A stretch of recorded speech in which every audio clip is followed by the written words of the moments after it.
Ito po yung huli po ni Tito Ninyo. Ito na po yung kinita po ni Tito Ninyo. Oh.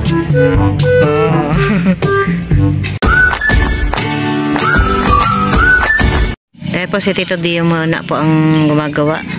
Dapat ginagawa na po niya yung pinakambiga po ng bahay namin.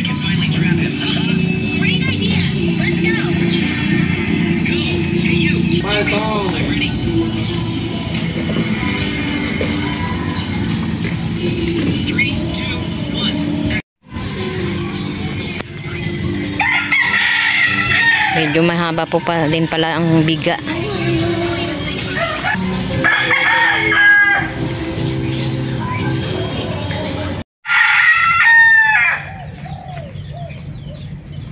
Ito na po yung pangalawang biga po na ginagawa po ni Tito Deo.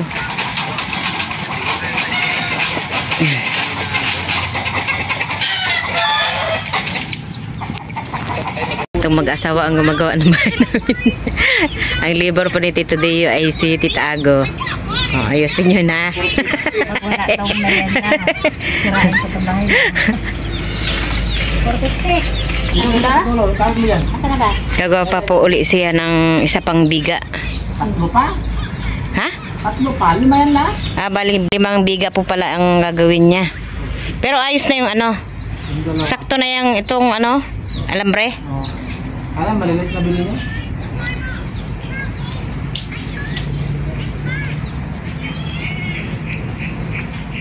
Malilit pa pala yan. Tumapunta oh. Ito na po yung dalawang biga na natapos niya.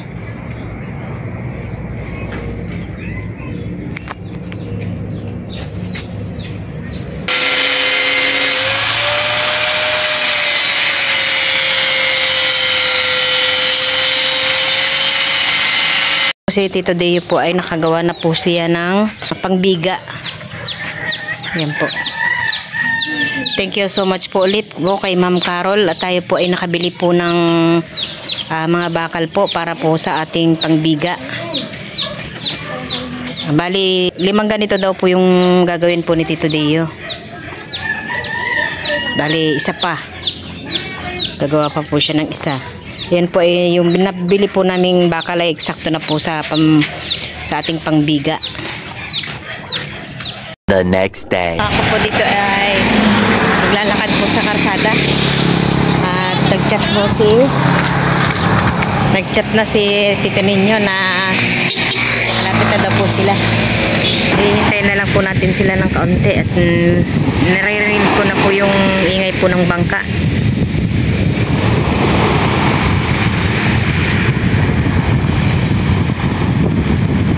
Po muna ay mag-video po ng kaunti dito sa dagat.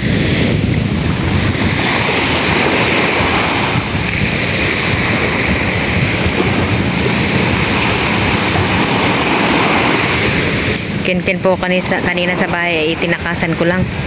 Kaya pag sinama ko na naman yun ay sigurado gusto na namang maligo sa dagat. Kaya tinakasan ko lang. Ando naman po si Nanay at saka si Mika.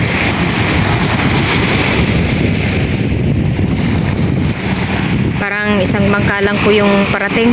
Baka si Tito Ninyo lang po iyan. Baka si na Tito Deo ay nagpaiwan pa.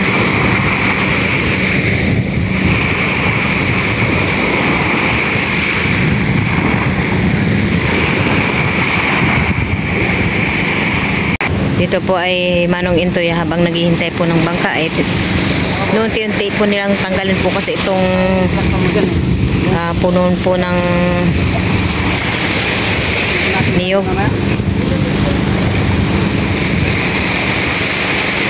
Dito po sa malapit sa buwan po ni Tito Ninyo inatanggal po nila. Ito po yung kasabayan din po niya na tumba. Yan po ngayon ang inuunti-unti nila pero mahirap na pong tanggalin at gawa po ng medyo lumubog na po sa buhangin yung kanyang mga ugat at saka yung pinakampuno. Yan na po si Tito Ninyo.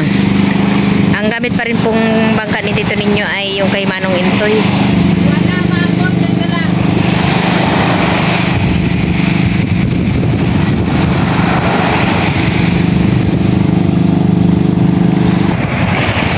tito ninyo?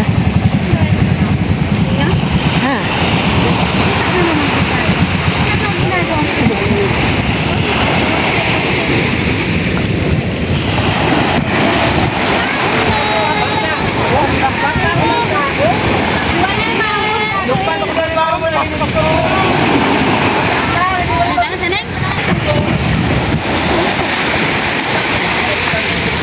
Nadala pa ako ni Nanay Banyera. Kumbaga. Diba? Dito ay yun. Wala. Pa kayo! Yung damit yan! Nakabita! Ayun. Ito po yung huli po ni tito ninyo. GPS, no? Ha? Sira ang GPS? Sira yung GPS. Bakit? Alam siya, guys mo yun! Sira daw po yung GPS ni tito ninyo. No? Bakit may sakit? Tayo, ginawa ko tayo. Ba, ano, lubat na.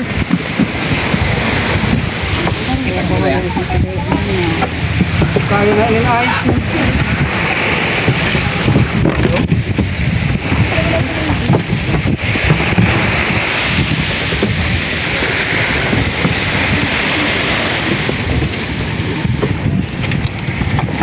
Yellow.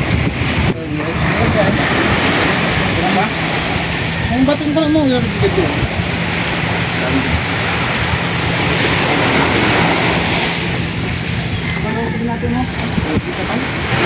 Okay? Nakatang na?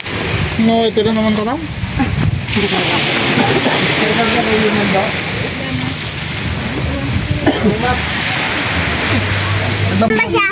Wala daw po pala ay nagkahiwa-hiwalay magkakabarkada.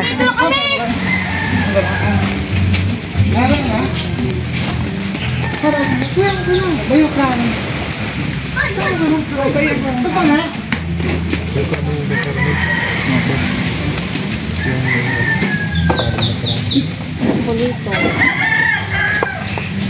Porto.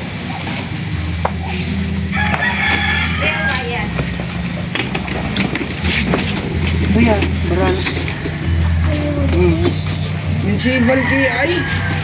Kaya kami nakakitang. Kuya? Tatay mo. Pati yung tatay ko? Ito po yung baral, 5 kilo. Ha? Pati yung tatay ko, kinano yata sa'yo?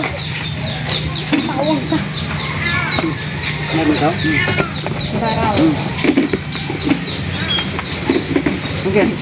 Ano ako sabi na ako na? Yo! 5-4. Correct.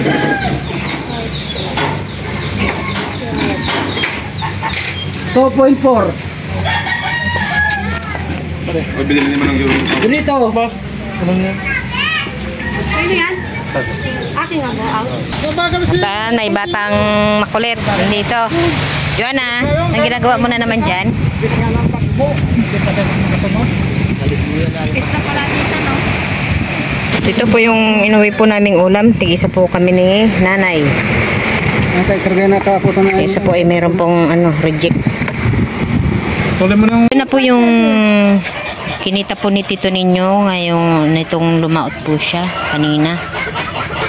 Ayan po ay ano bang tawag dito? B. 5 kilo. Bali, 4 na klase po yung isda niya eh. Ito po yung bonito, piret, tsaka baral.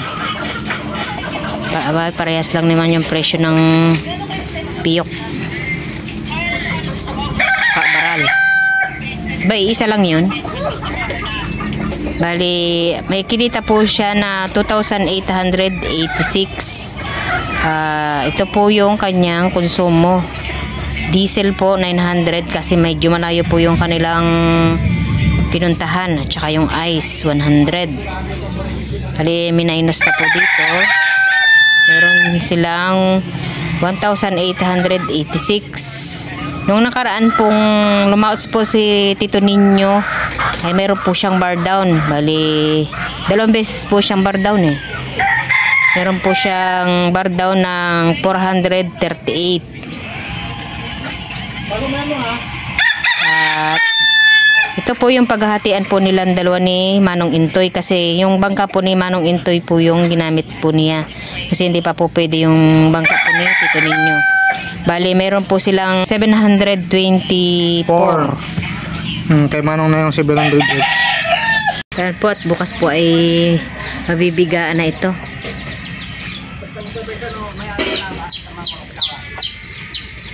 Ayan po, itatakid ko po itong in-order po ni Tito ninyo na Christmas light. Didikit lang po natin. Dito ko na lang po didikit sa plywood. Parting bintana po ng bahay namin. Kahit hindi pa tapos ang bahay, meron ng Christmas light. Kaya parang masaya na. At mamayang gabi po ay ititesting natin po kung maganda po itong ating Christmas light.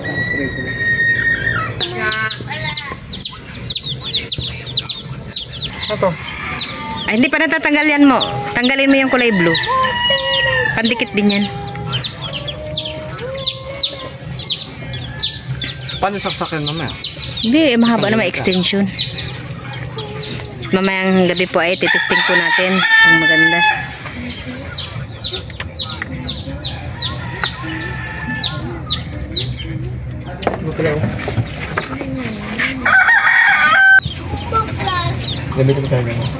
Ito daw po ay parang fireworks. Dapat pala dinidikit lang. Akala po namin yung ganun sa na kahit wala na hindi na siya ididikit.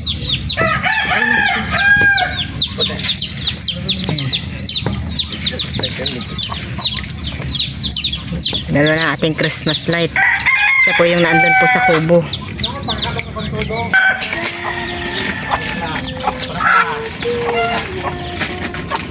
Po kayo dito ko lang po muna sa plywood. Ayan po, ako po ngayon ay magsasarsyadong isda po. Ayan po, nahiwa-hiwa ko na po itong kamatis tsaka sibuyas. Ito naman po yung ating pangsahog na isda. Ito naman po yung 5 itlog. Dito naman po ay ginigisa ko na rin po itong ating bawang.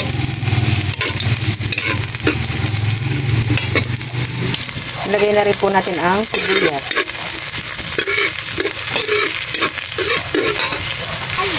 Ayan po, at nilagay ko na rin po itong ating kamatis.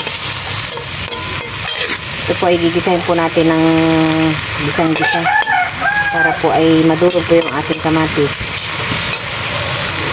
Habang ginigisa ko po yung ating kamatis ay binati ko na rin po itong ating itlog.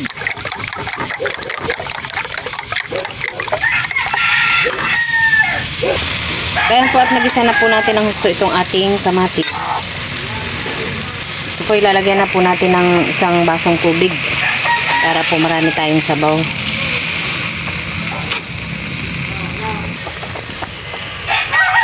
Ayan po, kumukulo na po yung ating sunod na po natin itong ating itlog.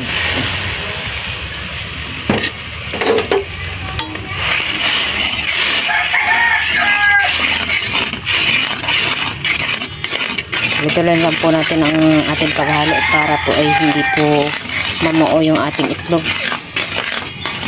Lagyan ko na rin po ng paminta. Lalagyan na rin natin po itong ating piniritong isda. Yan po yung ulo. Nilagay ko na rin po itong ating nag-iisang sili. Hintayin na lang po natin na kumulo pa.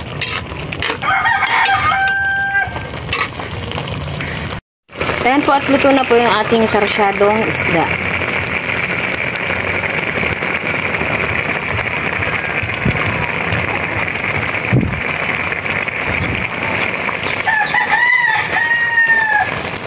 Okay na pong papatayin. Ayan po, at medyo madilim na. Bubuksan na po natin ang ating Christmas light. 1, 2, go! Wow! Ang liwanag. Paiba-ibahin manak yung ano. Wow! Ang ganda.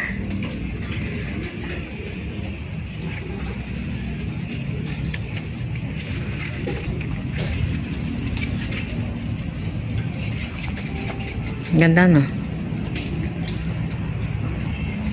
Paiba-iba po pala yung kanyang ano, ilaw.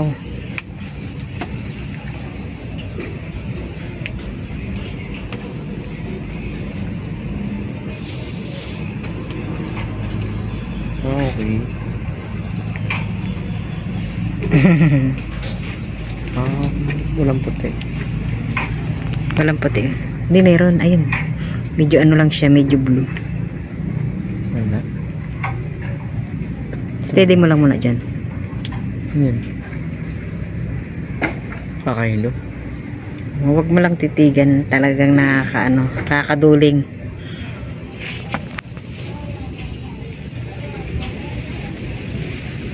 Yan. Steady lang siya. Napili ng green. Para may ilaw dito. Sige pa, ano yun yung maraming kulay? Yan.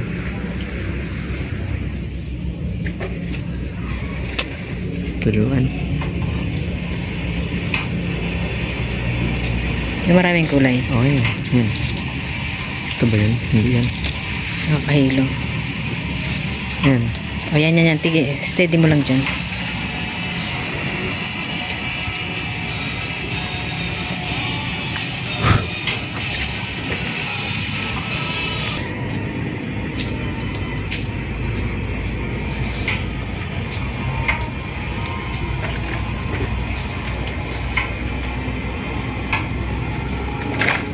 Grabe. Vintage. Pwede na yan. Ayan po ang aming Christmas light. Di ba yung para may pa-fireworks siya, nak? Saan ba yun? Try mo nga. Nating paper. Saan yun? Hindi yan. Parang umaano siya pataas na ganun. Hindi rin yan. Oh yun, wow, yan ang sabi ko sa'yo. Mas maganda yan. Nakakahilo lalo. Hindi, okay lang yan. Oh. Ang ganda. Ayan na. Mamamatay siya saglit tapos yun na naman. Magaling. Ganda. Ganda, Pek? Meken? Wow! Iba-iba yung kulay niya na. Ay, Ken, wag mong hawakan, nak. Fireworks. Fireworks. Fireworks.